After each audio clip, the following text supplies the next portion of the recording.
Hello friends, तो कैसे हैं आप लोग? सब बढ़िया। चलिए स्टार्ट करते हैं सर्कुलर मोशन का पार्ट 2। पार्ट 1 में हमने सर्कुलर एक ऑब्जेक्ट है, सर्कुलर मोशन कर रहा है, तो उसमें कौन कौन से फोर्स और एक्सेलरेशन लग रहे हैं, ये सब चीज़ों के बारे में बात कर किए थे। और फोर्स के भी बारे में बात कर लेंगे, ठीक ना। आज फोर्स के बारे में बात कर लेंगे और फ्रिक्शन का भी इसमें यूज होगा कि फ्रिक्शन भी लगेगा। तो जो मैं फ्रिक्शन में फॉर्मूला आप लोग को लिखवा चुका, भी का जो वैल्यू निकलता है, तो वो यहाँ पे भी अप्लाई होगा। समझ में आ रहा है ना। तो अगर समझना है तो फ्रिक्शन इसी चैनल पे अपलोड हो चुका है, जाके देखिएगा। हद बेसिक से है, पार्ट 1 पार्ट 2 में पूरा एकदम जीरो से हीरो बना दिए हैं। चलिए कल का कुछ रिवीजन करा देते हैं आप लोग को, ठीक ना। तो क्या क्या रिवीजन करा दे रहे हैं, जैसे कि कोई ऑब्जेक्ट है, कोई ऑब्जेक्ट सर्कुलर मोशन करता है तो इसका डायरेक्शन चेंज करेगा। एक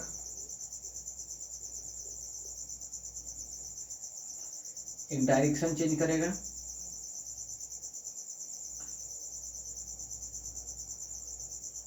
एक ऑब्जेक्ट अगर सर्कुलर मोशन करता है, ये आर रेडियस हो जाएगा,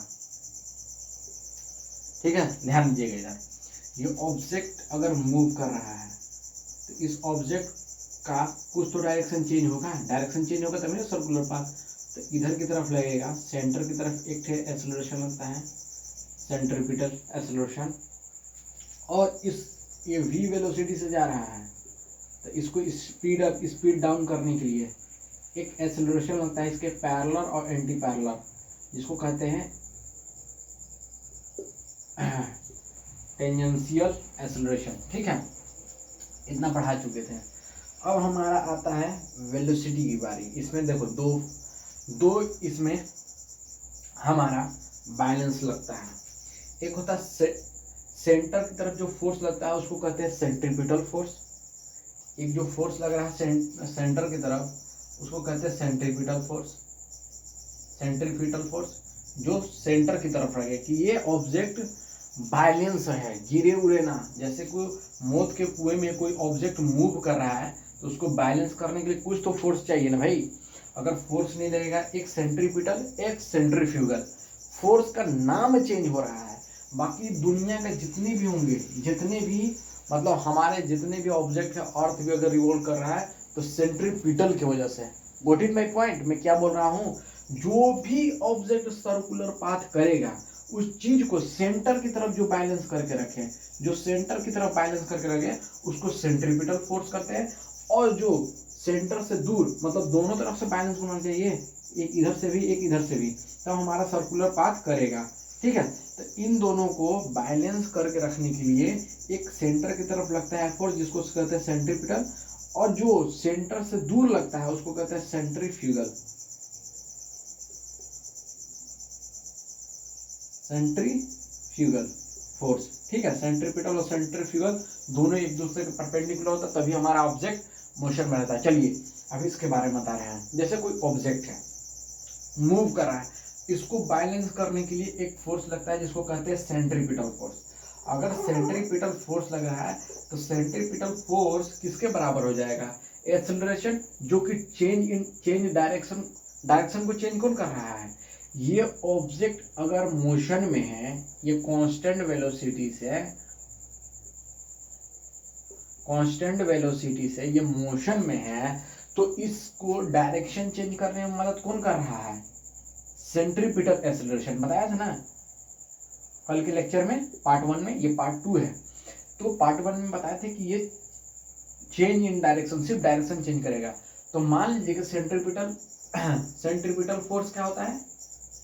ए में होता है ना जी, मास, उस ऑब्जेक्ट का मास, और ए सेंटर की तरफ एक्सेलरेशन, ए सेंटर की तरफ, ठीक है। इसका क्या हो जाएगा? सेंट्रीपिटल मास के एक्सेलरेशन कितना होता है? सेंट्रीपिटल एक्सेलरेशन कितना है? v²/r। बताए थे ना कल, v²/r। चलिए अपने चैनल का प्रमोशन भी कर रहे हैं। इतने बड़े स्टार तो नहीं बने अभी, मगर प्रमोशन तो अपने ही चैनल का कर सकते हैं ना। हाँ, जाके इसी चैनल पे देख लीजिए। सर्कुलर मोशन पार्ट 1 अपलोड हो चुका है, हद बेसिक से है, ये सब बता चुके हैं। सेंट्रीपिटल एक्सेलरेशन, टेंजेंशियल एक्सेलरेशन के बारे में बता चुके हैं, एकदम पूरा जीरो से हीरो तक जाके देखिए, इसी चैनल पे अपलोड हो चुका है। ठीक है, 2 बार बोल चुका हूँ, चैनल का प्रमोशन भी तो करना जरूरी है ना। ठीक, अब ये सेंट्रीपिटल एक्सेलरेशन क्या होता है?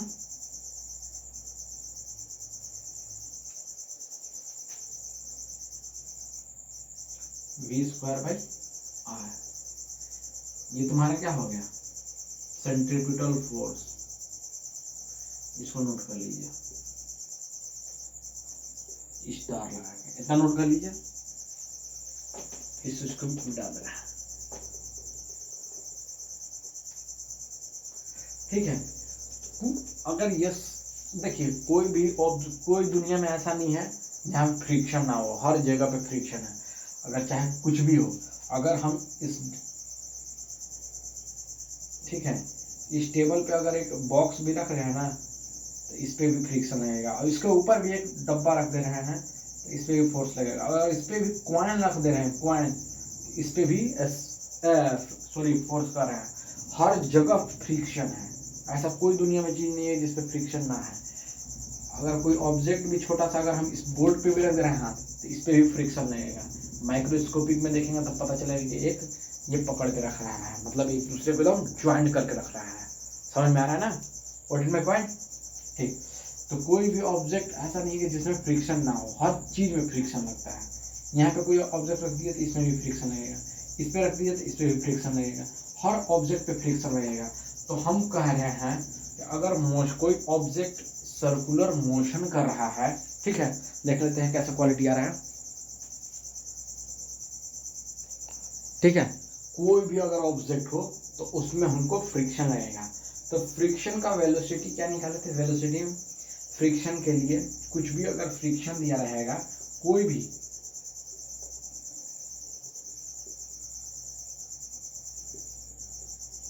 ऑब्जेक्ट हो, ठीक है, कुछ भी हो, तो क्या लिखवाए थे? क्या होता है? v इक्वल टू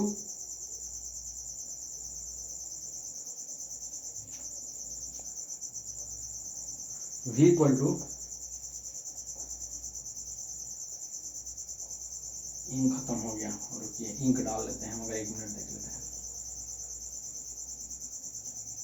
चल तो रहा है। ठीक है, v equal to √μ r g। ठीक है, अगर मान लीजिए तो फोर्स में भी अगर मान लीजिए फ्रिक्शन आ गया, तो इसको जाके यहाँ पे पुट कर सकते हैं। तो f इक्वल टू, ऐसा क्वेश्चन पूछा नहीं है, मगर फिजिक्स ऐसा है कि जितना आप दिमाग लगाएंगे उतना आपको अच्छा रहेगा।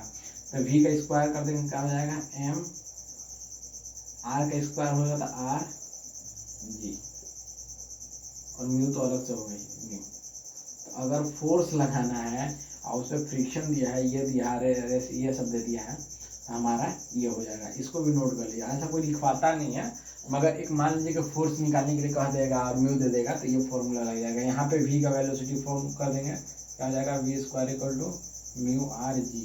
तो म्यू की जगह ये, v स्क्वायर की जगह ये पुट कर देंगे तो आ जाएगा। तो r तो कट जाएगा ना, सॉरी, देखिए v स्क्वायर की जगह करेंगे तो r से r कट जाएगा, r नहीं रहेगा, मतलब फोर्स रेडियस पर डिपेंड नहीं करता, याद रखिएगा ये भी, m म्यू g। ठीक है ना? इतना नोट कर लीजिए, नोट कर लिए इतना। अभी तो पूरा धुआं कर देंगे। अब किसी एंगल पे देगा तो क्या, जो ट्रिक लिखवा है m के ट्रिक, म्यू की जगह tan थीटा कर दो, आ जाएगा। अब देखिए, इसमें सबसे मस्त केस होता है, वो केस बता रहे हैं, मस्त केस, बेंडिंग ऑफ साइक्लिंग, ये सब बता दे रहे हैं, सब बता दे रहे हैं। अरे बाबा,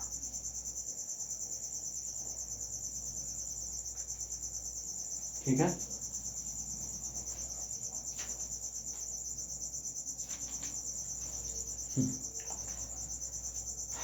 मान लीजिए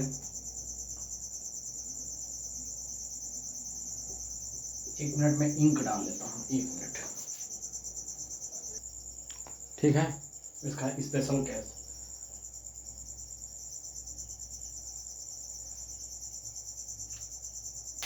स्पेशल केस में क्या है, मतलब उबड़ खाबड़।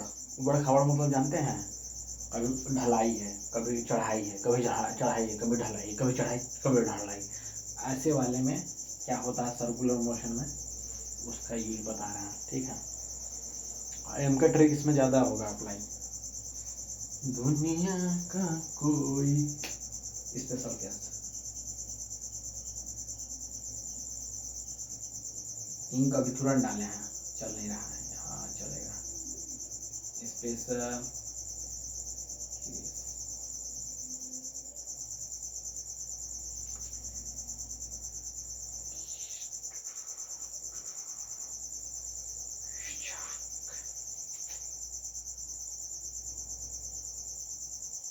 गाड़ी वाला आया, गाड़ी वाला आएगा ना, इधर जा रहा है। ध्यान देना है एकदम, पूरा एकदम बेसिक से हद बेसिक से। ठीक है, समझना है। मेरे केस में हमेशा समझने की ज़्यादा ज़रूरत है। आप समझ लेंगे तो क्वेश्चन क्या पूरा क्वेश्चन का आर पार कर देंगे। फर्स्ट केस,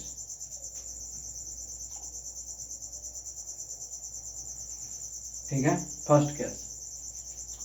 इसके ऊपर नॉर्मल एक फोर्स लग रहा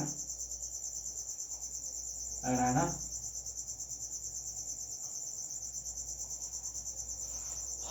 और इस पे जो फोर्स लग रहा होगा आगे की तरफ, वो तो बैलेंस है, एक दूसरे को काट रहा है। पहला केस, केस 1,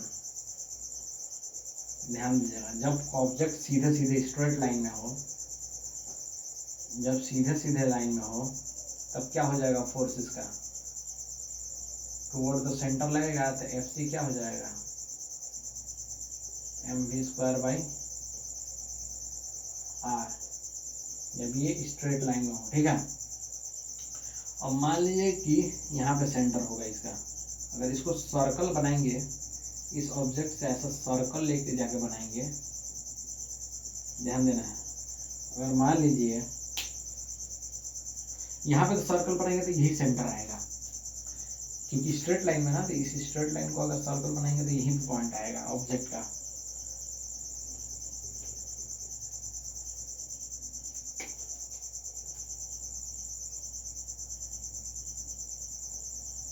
ठीक है, इस ऑब्जेक्ट को अगर मैं सर्कल कर दिया, सेंटर कहाँ है, ऊपर की तरफ। ठीक है, आएगा नहीं जी।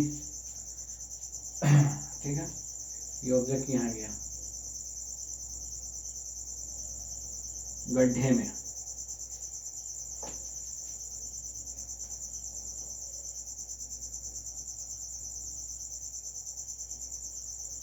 बस चला गया गड्ढे में। दूसरा केस, केस 2। अब यहाँ पे बताना है कि हमारा फोर्स कितना होगा। ठीक है, ध्यान से सुनना है। ऊपर में नॉर्मल,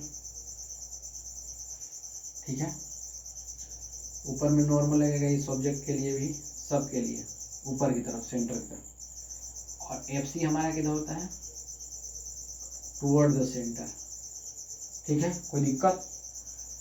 और इन दोनों को जो बैलेंस कर रहा है क्या है, नीचे एम जी, ये ऑलवेज लगता है। ठीक है, तो केस 2 में क्या होगा, केस 2 में क्या होगा, ध्यान दीजिए। F C plus normal equal to M G. ठीक है, और हमको नॉर्मल ही निकालना है। क्या निकालना, नॉर्मल निकालना है। यहाँ पे तो नॉर्मल बैलेंस है, तो इसलिए F C equal to mv², कोई दिक्कत नहीं है स्ट्रेट के लिए। जब स्ट्रेट लाइन में चले, हम जो बताएं स्ट्रेट लाइन के लिए बताए हैं, जो चल रहा है इसमें कुछ नहीं है, तो क्या हो जाएगा, एफ सी क्या होता है बाबू, F C equal to mv²। तो क्या हो जाएगा, नॉर्मल इक्वल टू, नॉर्मल को टेंशन भी कह सकते हैं, टेंशन नॉर्मल जो दे दे, रिजल्टेंट कुछ भी दे दे, सबके लिए ये है। क्या हो जाएगा इसमें, M G minus mv square by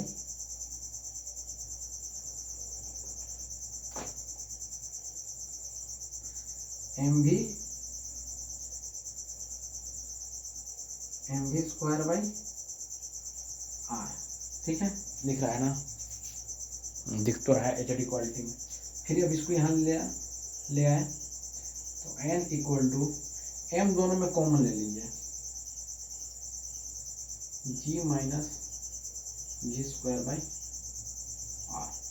ये याद कर लीजिए, बता रहे हैं किस लिए, याद कीजिए, पहले देता नोट कीजिए।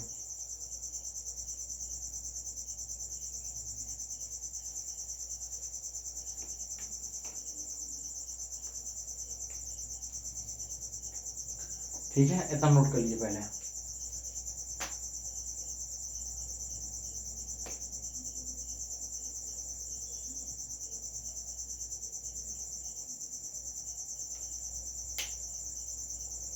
इतना लिख लीजिए पहले।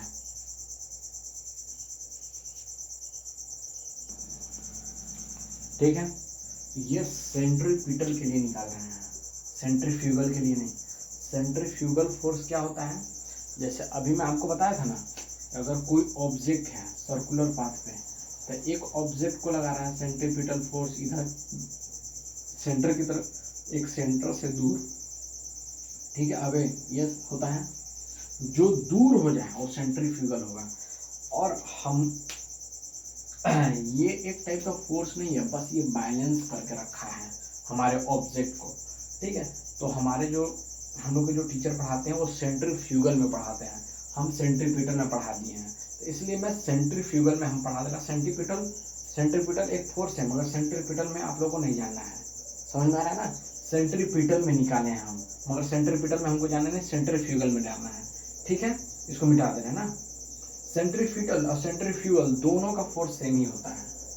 ठीक है, इसको मान लीजिएगा यहाँ से, ये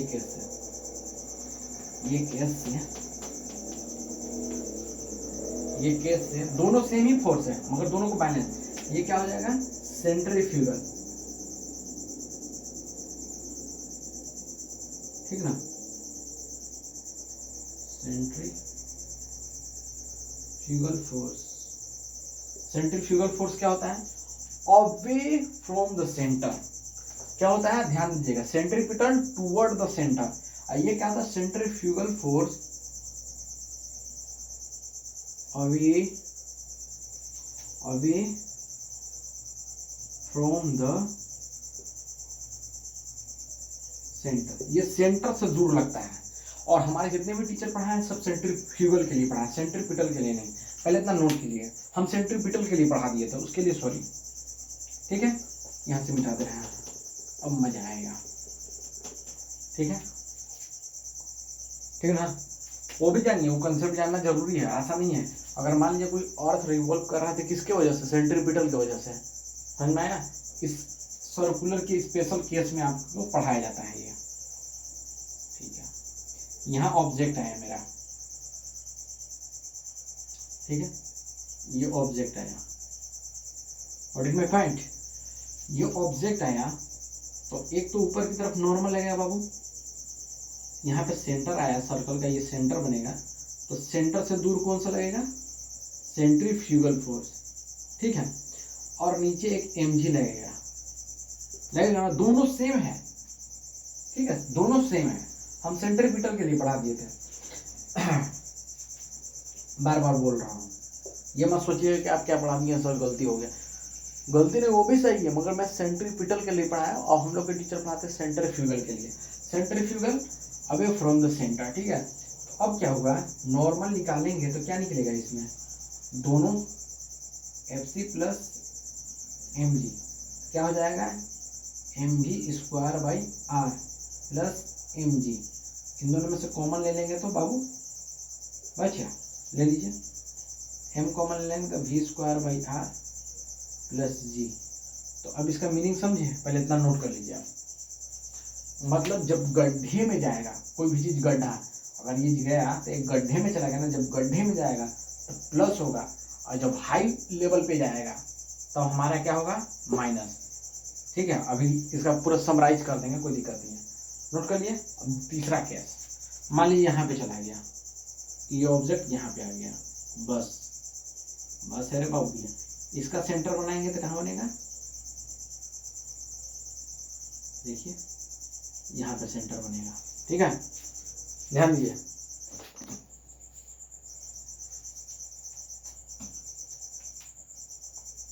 ठीक, इसका सेंटर कहाँ बनेगा, इधर। तो away from the centre, centrifugal force Fc away from the centre, और ऊपर की तरफ क्या लगेगा, एक थे ऑब्जेक्ट के ऊपर नॉर्मल, किसको बैलेंस करेगा, mg को। ठीक है, थर्ड केस थर्ड, तो क्या हो जाएगा, normal plus centrifugal force mg, n equal to mg minus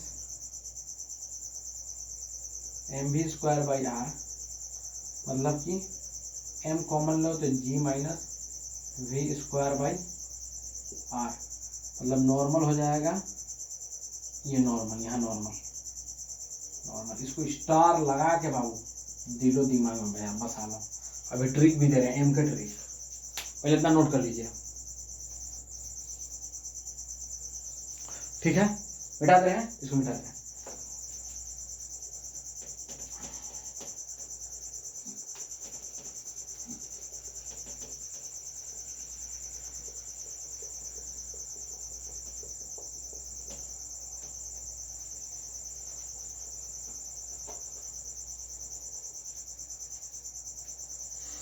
ध्यान दीजिएगा, इसी स्पेशल केस को अपने तरीके से, एम का ट्रिक। जब कोई भूल जाता है तो एम के ट्रिक लगाता है। जब स्ट्रेट लाइन में सीधे सीधे चले तो टेंशन किसके बराबर हो जाएगा, एम जी के, और टी इक्वल टू क्या हो जाएगा, एम जी किसके बराबर हो जाएगा, उसके। एफ सी क्या हो जाएगा, M V square by R, मतलब टेंशन, इससे भी निकल सकता है नॉर्मल कंडीशन में। इसमें नॉर्मल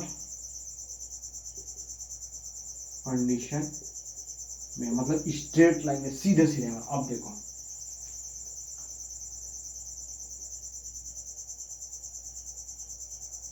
गड्ढा में गया, गाड़ी किसमें गया, गड्ढा में, तो नॉर्मल या टेंशन क्या हो जाएगा, एम वी स्क्वायर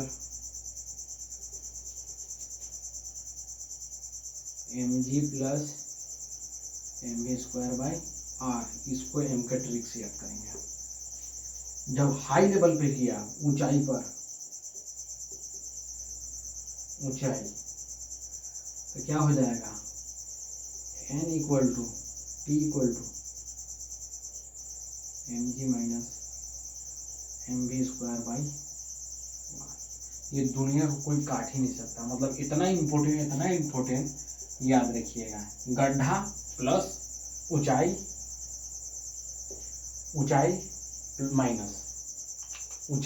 माइनस, ठीक है, नोट कर लीजिए इतना। ठीक है, और बता दे रहे हैं, चाहे कुछ भी दे, कुछ भी दुनिया में कुछ भी, ठीक है। अभी और भी बता रहे हैं इसमें कि जैसे कहते हैं ना,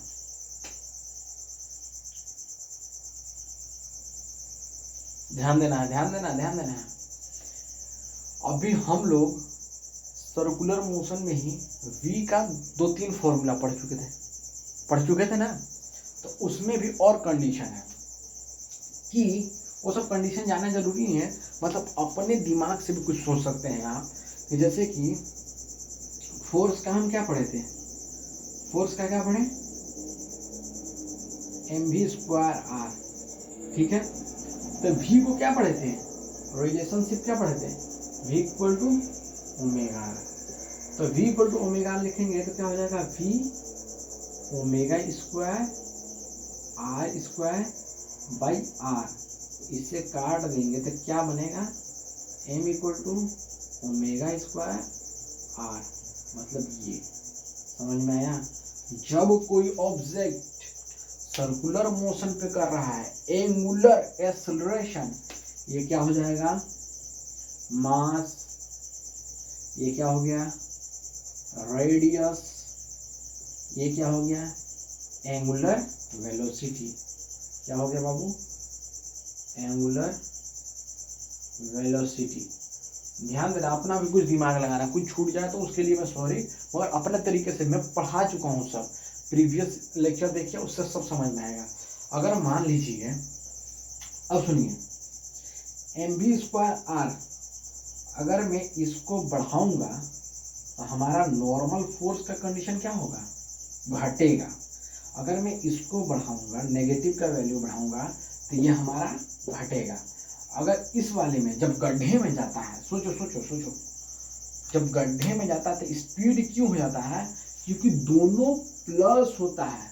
ध्यान दो, गाड़ी हमारा जब चलता है, ठीक है, सर्कुलर मोशन पे ही, मान लो कोई भी ले ले, सर्कुलर मोशन पे ऊंचाई नीचाई जो भी दिया है, सर्कुलर मोशन की बात कर रहे हैं, जब गड्ढे में जाता है सर्कल में, तो कहते हैं गड्ढे में जा रहा है भाई, गाड़ी तेज हो गई। क्यों हुई, क्योंकि यहाँ पे ध्यान देना है, यहाँ पे mg और mv स्क्वायर बाई r जो सेंट्रीपिटल फोर्स होता है, या सॉरी सेंट्रीफ्यूगल फोर्स होता है, जो सेंटर से दूर करता है, मतलब कोलैप्स नहीं होने देता है, वो क्या हो रहा है, दोनों मिलके क्या हो रहा है, हाँ, इंक्रीज कर रहा है।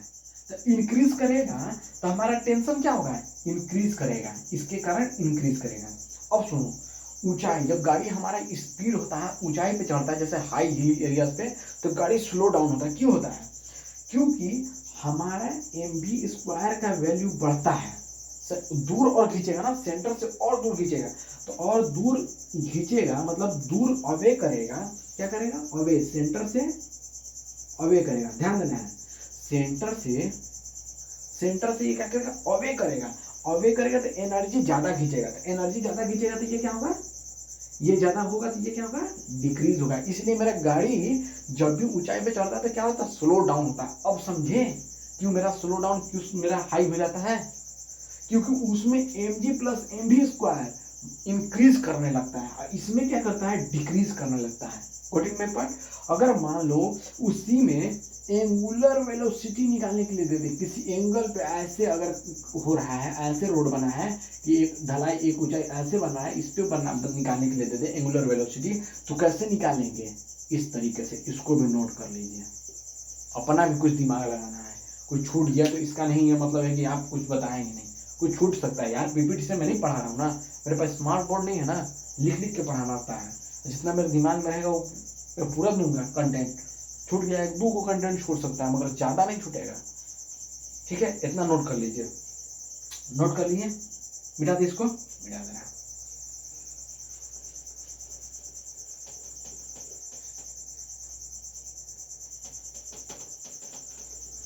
आपको मेहनत करने नहीं सिखा दिया ना तो कहना, गधा वाला नहीं, गधा वाला चाल नहीं चलना है हमको, स्मार्टनेस वाला चलना है। कि फिजिक्स हमारा ऐसा है कि एक दूसरे से लिंक करता है, समझ में आया, लिंक कनेक्शन है।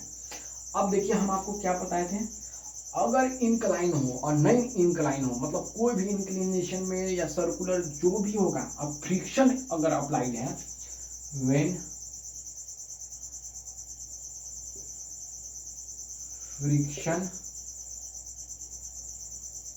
अप्लाइड इन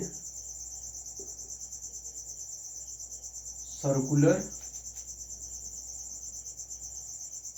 रोड या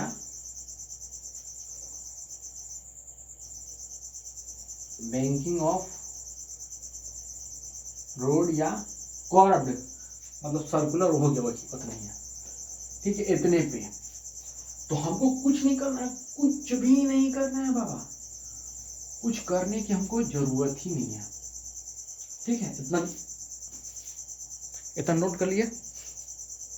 ठीक, when friction applied in circular road, banking of road, जो दिए हैं भाई, जो कहे हैं वही।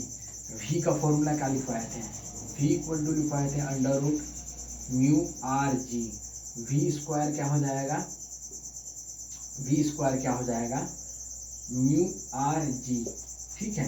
एक्सेलरेशन क्या होता है, अब वी स्क्वायर किसके बराबर आ जाएगा, वी क्या होता है ओमेगा आर। अगर एंगल पे दे दिया, क्योंकि हम सर्कुलर पढ़ रहे हैं, सर्कुलर में एंगल पे देगा ही देगा, फ्रिक्शन में भले ना दे, मगर सर्कुलर पढ़ रहे, सर्कुलर पूरा एंगल पे है, पूरे के पूरे एंगल पे। अगर मान लीजिए कि इस तरीके से दे दिया, एंगल पे दे दिया, तो क्या लिखेंगे, omega square R square equal to mu R G, ठीक है। ओमेगा निकालने के लिए दे सकता है, फ्रिक्शन निकालने के लिए जो भी दे दे, मान लीजिए ओमेगा निकालने के लिए दे दिया, ओमेगा इक्वल टू हो जाएगा, आर से आर कट गया बाबू, आर से आर कट गया, तो क्या हो जाएगा, under root mu G R. इसको नोट कर लीजिए, किसके, फ्रिक्शन के रिस्पेक्ट में, फ्रिक्शन के रिस्पेक्ट में दिया है, क्या हो गया, एंगुलर वेलोसिटी।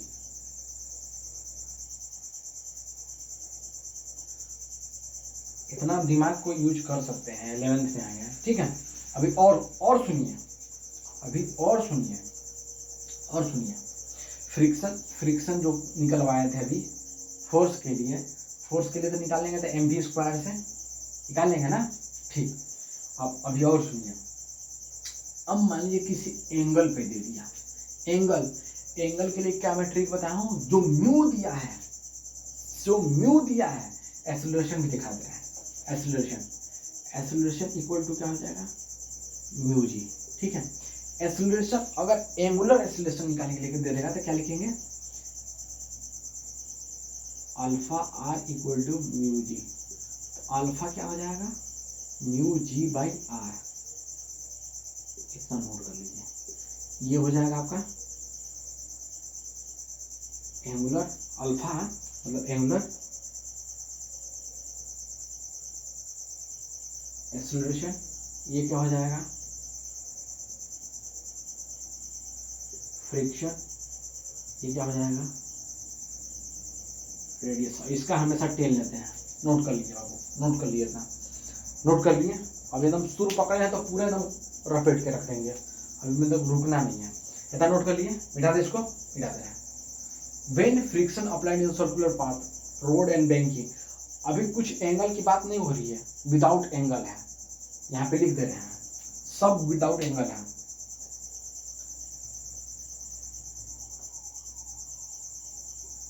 सब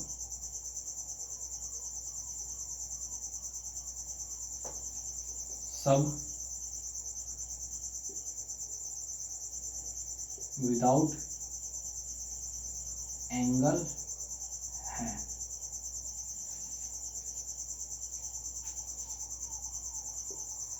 ठीक है, नोट कर लिए, मिटा दे रखना। अब विदाउट एंगल तो हो गया, अब एंगल के रिस्पेक्ट में बात करते हैं। इसमें कंडीशन था ना, कंडीशन भी ए is greater than mu G, ठीक है, कोई छूटेगा नहीं, कुछ नहीं छूटेगा, मिटा दे रखना।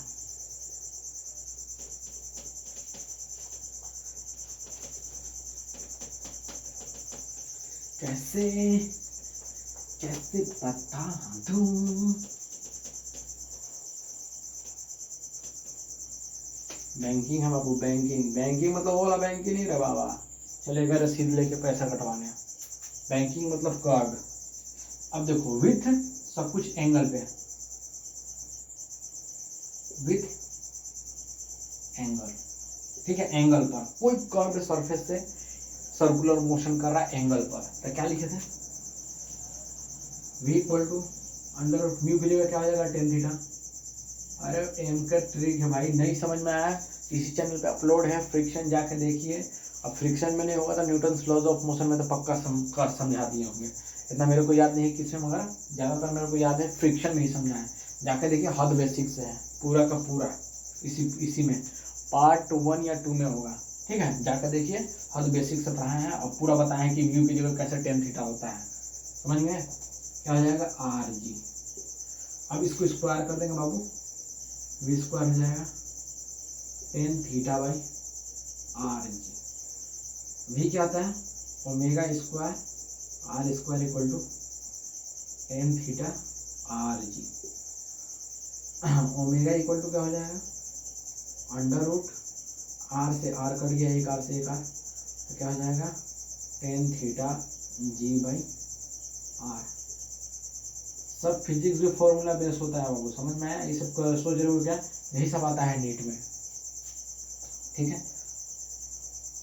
एंगुलर एक्सीलरेशन एंगल पे, किसी एंगल पे। अब यहाँ पे देखिए, अब यहाँ पे देखिएगा, ठीक है, दिखा रहे अभी। हाँ, एक्सीलरेशन क्या हो जाएगा भाई, म्यू की जगह टेन थीटा जी क्या हो जाएगा ए इक्वल टू टेन थीटा जी, ठीक है, टेन थीटा जी। अब क्या हो जाएगा यहाँ पे, ये हो जाएगा अल्फा आर टेन, अरे आर जी ना होगा भाई, म्यू आर यहाँ,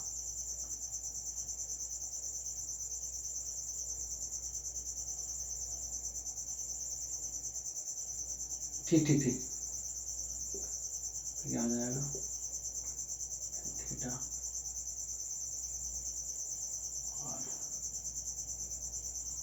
ठीक है।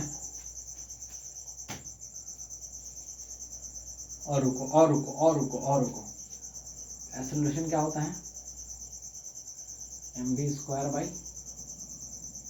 आर, तो भी तो यहाँ से निकल गया, हाँ ठीक ठीक ठीक, एक्सेलरेशन के लिए सिर्फ निकाल दिया हम,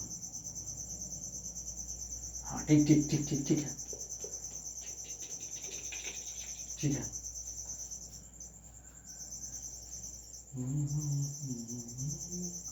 अच्छा हाँ ठीक ठीक, वेरी गुड, ये हो गया।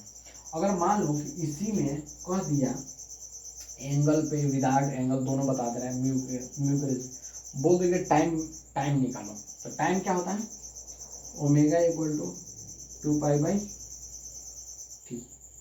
ओमेगा कितना है वो, ओमेगा देखो under root tan theta G by R, ये ना है इक्वल टू 2 पाई बाई। अब इसको क्रॉस मल्टीप्लाई कर दो बाबू, क्रॉस मल्टीप्लाई करोगे क्या आ जाएगा 2 pi by under root R by tan theta by G, time period के लिए, टाइम के लिए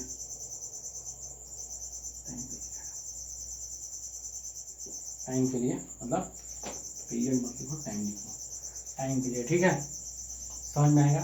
फ्रीक्वेंसी निकालना होगा, तो फ्रीक्वेंसी क्या होता है बाबू, फ्रीक्वेंसी इक्वल टू होता है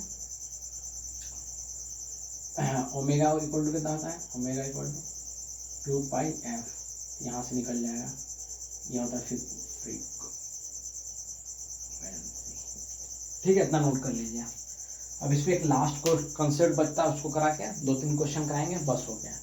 इतना अगर जान गए तो पूरा होले होले हो जाएगा। क्या करना है, म्यू की जगह टेन थीटा रख देना, बाकी सेम एज इट इज है, कुछ शर्म नहीं है, ये फॉर्मूला एकदम रटना आसान है यार, अगर तुम म्यू वाला याद कर लिया ना तो सब याद हो जाएगा, ज़्यादा मेहनत नहीं है।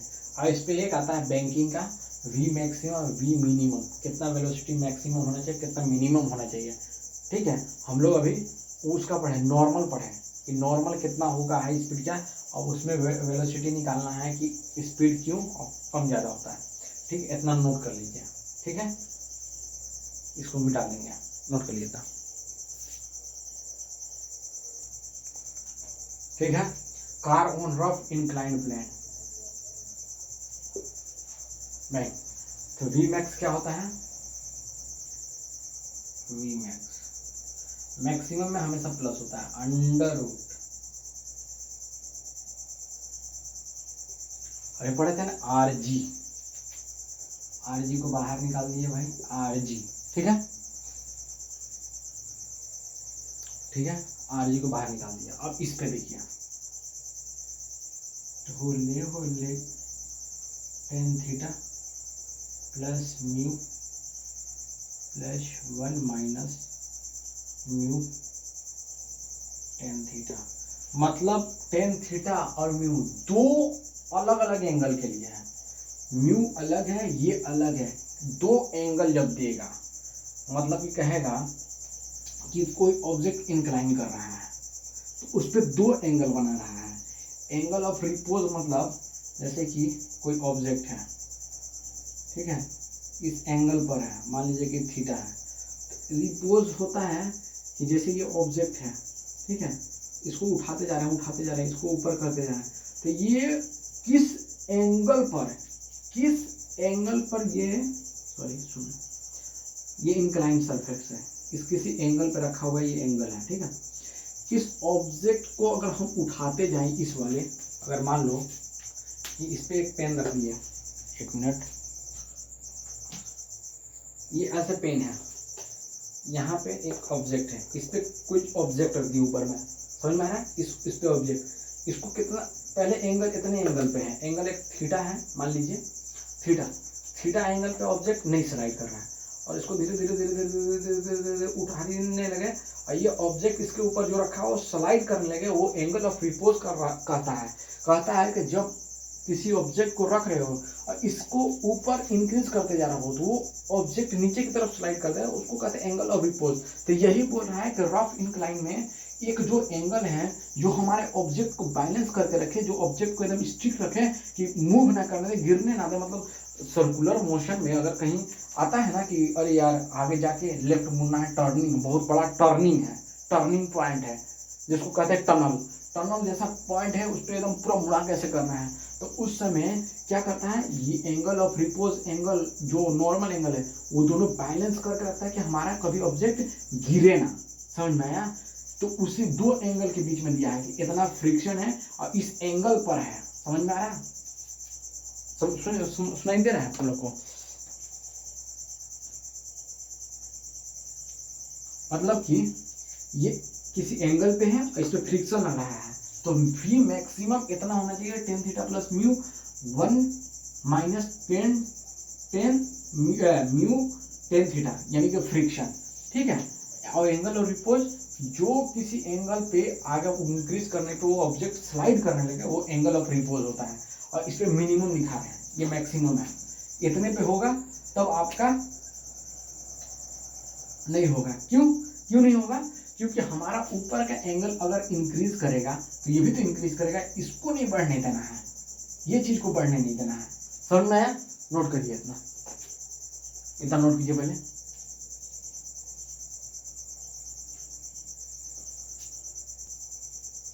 ठीक है।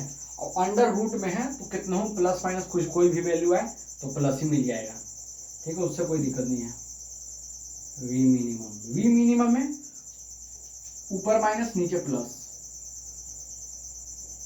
R G mu minus tan theta 1 plus mu tan theta, ये दो फॉर्मूला याद कर लीजिए बस, चैप्टर एंड द गेम।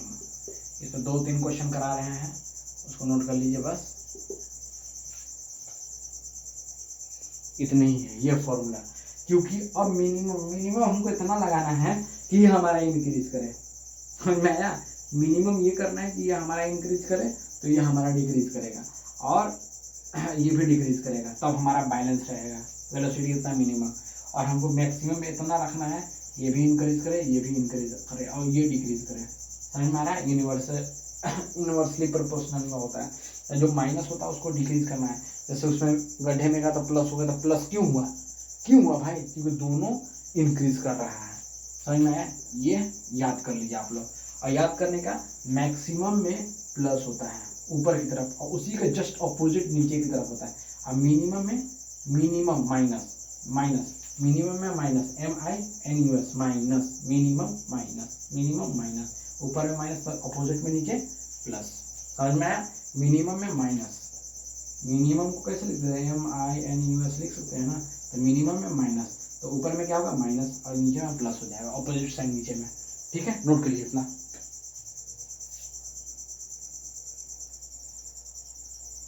देखिए क्वेश्चन क्या दिया है,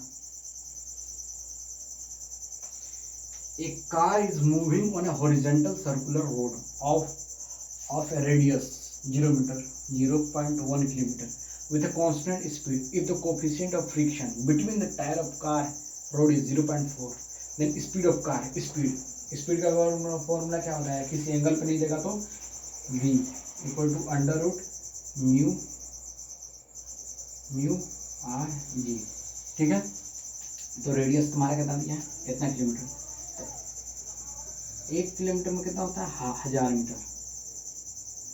ठीक है, तो 0.1 दिया है तो 0.0 कट जाएगा तो कितना हो जाएगा 100 मीटर, ये ना होगा भाई। तो v इक्वल टू कितना हो जाएगा अंडर रूट म्यू कितना दिया 0.4 इंटू 100 इंटू 10, तो कितना हो जाएगा 400। तो v कितना हो जाएगा 20 मीटर पर सेकेंड।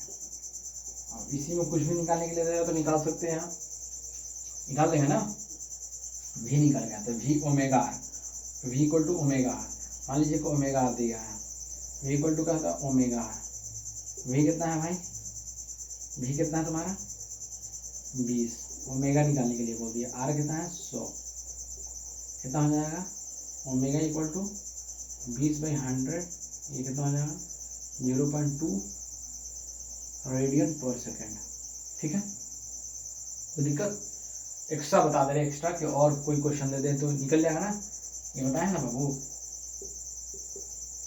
ठीक है, और फ्रिक्शन से भी निकालेंगे तो वही आएगा, फ्रिक्शन से भी निकाल के दिखा दें, दिखा दे रहे हैं, फ्रिक्शन से भी उतना ही आएगा। जैसे फ्रिक्शन में क्या होता है, फ्रिक्शन में फ्रिक्शन का वैल्यू ओमेगा स्क्वायर आ रहा है, तो क्या हो जाएगा v स्क्वायर आर हो जाएगा, v square by mu R G. ठीक है, तो ओमेगा स्क्वायर आर, ठीक है, म्यू आर जी कितना हो जाएगा, आर से आर कट गया, स्क्वायर है आर, स्क्वायर आर से आर कट गया, तो ओमेगा इक्वल टू क्या हो जाएगा under root mu G by R, यही ना होगा। म्यू कितना है 4, 0.4 इंटू 10, आर कितना है भाई 100, 10 से 10 कट गया, तब क्या ओमेगा इक्वल टू 10 से 10 कट गया, आर कितना दिया इतना, अगर इसका रूट निकालेंगे तो आएगा कितना 0.2 रेडियन पर सेकेंड। ठीक है, नोट कर लीजिए, दोनों तरीके से बता दिए, पहला मेथड सेकंड मेथड, नोट के लिए इतना ध्यान दीजिए। Cyclist riding the bicycle at a speed of 14 under root 3 meter per second. Take a turn around a circular road of radius 20 under root 3 meter without skidding. Skidding मतलब बिना फिसले. What the angle of inclination? Angle की बात कर दिया भाई, मैं तो कुछ सोचूंगा ही नहीं, एंगल की बात कर दिया. रेडियस लिखूंगा, स्पीड दिया है, v दिया है भाई, मैं कुछ सोचूंगा नहीं.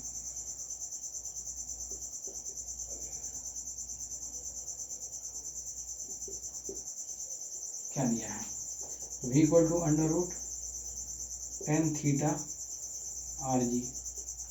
कोई दिक्कत नहीं भाई, जो मैं जानता हूँ. tan theta equal to v square by R G. यहाँ लिखता हूँ tan थीटा, v कितना दिया भाई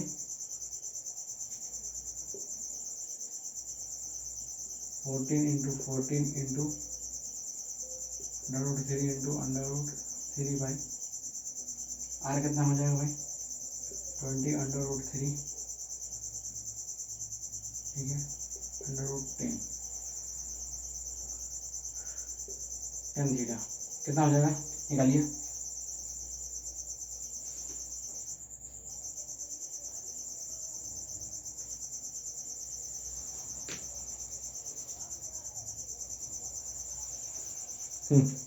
निकालते हैं इसको. ये घटेगा 7 बार में 7 अभी यार, रुके 1 मिनट.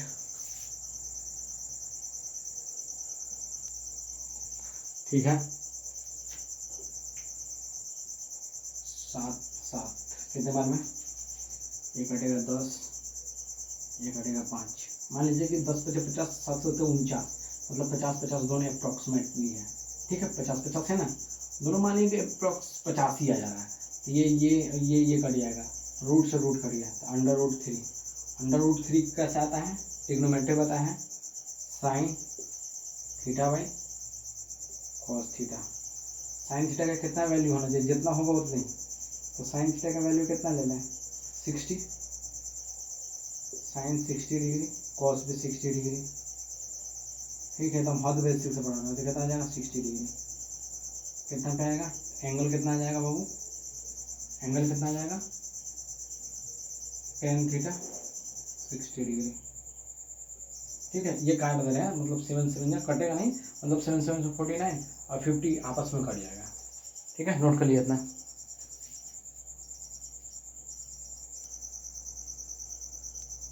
ठीक है, क्वेश्चन है, ए सर्कुलर रोड रेडियस इतना मीटर, 1000 मीटर, इतना नहीं 1000 मीटर, इतना क्या 1000 metre has banking angle 45 degree. The maximum shape of speed पूछा है, डायरेक्ट हम फॉर्मूला पे जाते हैं बाबू, ज़्यादा घुमाने वाला है, वी मैक्स